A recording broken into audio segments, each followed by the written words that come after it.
Snuffles and Adrian, of course, from Animals Anonymous. Now, Snuffles is clearly a wombat, right? She is a wombat. A wombat, but Snuffles appears to not have any wombat pants. Yes, what's the story there? Yeah. She had a hip operation, so she had like a hip dysplasia, and she's had an operation on her hips about 3 months ago, and her back end's quite fluffy, so the hair's catching up. So over winter, we're hoping her hair will come through and she'll look normal again. Okay, now there are a number of different species of wombat, aren't there? So what kind? She's a bit wriggly. She's wriggly, yeah. What kind of wombat is Snuffles? Snuffles is a southern hairy-nosed wombat.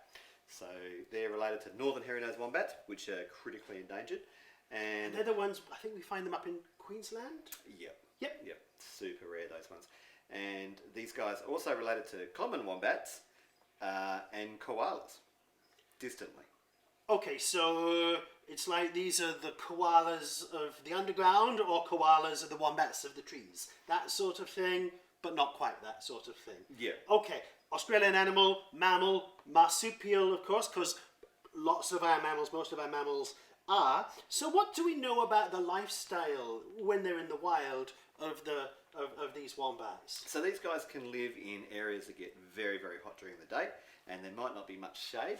So they create their own shade. They've got these big, powerful legs and feet and claws, and they dig extensive burrows. Bigger than common wombat burrows. These guys build big networks under the ground, and sometimes farmers don't like wombats because their tractors fall into their homes and they lose their tractors to wombat homes. And I've actually seen up at Hiltaba, up near the Gawler Ranges, I think there's southern hairy-nosed up there. Yep, and that's where she came from. Oh, and that's where she came from. And it's fascinating because you do find these areas where there are lots and lots of burrows, and it's almost like a village, isn't it? It is, yeah. You can see where wombats have been. You can see the soil that's been excavated from the burrows from a distance. If you get up close, you can see the little cubed poo. And sometimes during the day, you'll see wombats out and about during the day just sunning themselves, but they're most active at night. You just said cubed poo. Yep. Not poo-shaped poo. Well, it is poo-shaped poo because it's their poo. So cubed poo. And it's one of the bizarre, fascinating things about wombats. Cubed poo. Do we know much about why? Or I think the best thinking is that being that cubed shape, it can get every last bit of moisture from the poo, and it pushes it right in together. And so it's tightly compressed, and because like places like up at Hiltaba, where the Gawler Ranges, where she comes from, it's very, very dry at times.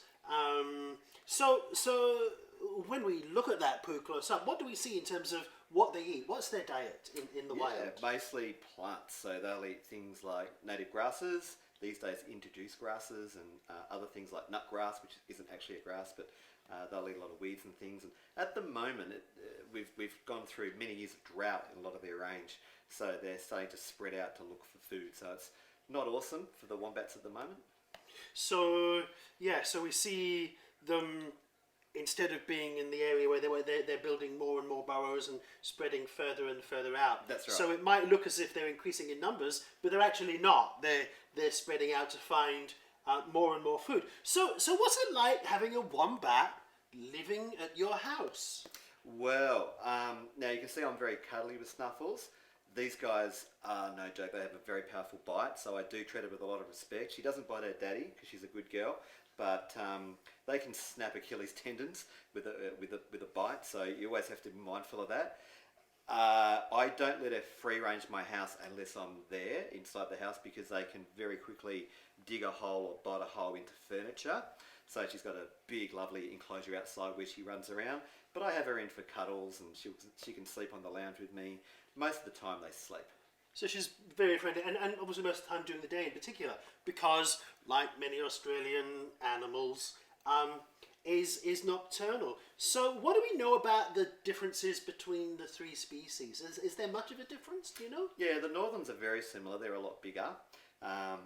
These guys average around 26 kilos. The common wombats, they have a bald nose, so these are called the hairy-nosed wombats for a reason. The common wombats... Because they've got a hairy nose. Yeah. A lot of people don't like the term common wombat, but most people understand it. The bald-nosed wombat has a bald nose, a bit more of a koala-looking face, and they live up in the colder country. These guys tend to be in the limestone country, You Snuffles. And the common wombats get a lot bigger. They can get up to near 40 kilograms. That's almost twice as big, isn't it? Yeah, that's right. So she's about cuddle. Sorry, don't mind me. You tickled her over there, hey? What's going? What's Daddy This doing is here? some of the things you need to do if you have a wombat living in your house. You got to give them scratches. They love scratches. They love the scratches. Because I suppose in the wild they'll have things, and even where she lives here most of the time, there's rocks and logs and things she can scratch herself That's against. right. So first thing she does when she wakes up, she goes and just has a good scratch against Oh, and something. you can see she's got this, from here, she's got this like gooey look in her face. Well, yes, in her face in terms of, oh, daddy. And like you can see the teeth. Oh yeah, from here I can see the teeth. Obviously, I wouldn't want my Achilles heel to be on the back of those. Okay, I think Snuffles has decided that she wants to go for a walk. Nope, she's staying where she is. I'll let you go for around 1 second. And I noticed this morning when we went and got her, she actually walked behind us and followed us from where she lives into the house. She's a daddy's girl. She's right, she is, of course. Okay, well, thank you, Snuffles. Thank you once again, Adrian from Animals Anonymous. And we'll see you next time. Cheerio!